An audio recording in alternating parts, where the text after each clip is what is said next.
સુરતના પાંડેસરા પોલીસે દેશી હાથ બનાવટના તમંચો અને 3 જીવતા કારતૂસ સાથે એક બિહારી યુવાને ઝડપી પાડ્યો હતો.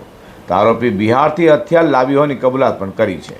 સુરત પોલીસ કમિશનર બાબાંગ જામીર, અધિક પોલીસ કમિશનર મહેન્દ્ર બગડિયા, નાયબ પોલીસ કમિશનર ડોક્ટર નિધિ ઠાકોર અને મદદનીશ પોલીસ કમિશનર જેડ દેસાઈ દ્વારા કાયદો અને વ્યવસ્થા જાળવી રાખવા માટે સતત પેટ્રોલિંગ કરી ગુનેગારોને શોધી કાઢવા આપેલી સૂચના લઈને Pandesara PI KD Jadeja, second PI SD પ્રજાપતિની ટીમ પીએસઆઈ કેજે વસાવા અને પીએસઆઈ ડીજે બારોટ સાથે પેટ્રોલિંગમાં હતી.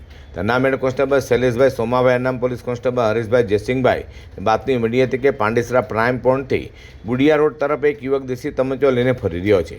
બાતમીના આધારે પાંડેસરા પોલીસે જીએબી સબસ્ટેશન ચોકડી નજીકથી મૂળ બિહારના ઔરંગાબાદ હાલ પાંડેસરા વડોદગામ ખાતે સાઈ મોહન સોસાયટીમાં રહેતા રણજીત ઉર્ફે છોટુ શિવનાથ સાઉને ઝડપી પાડ્યો હતો.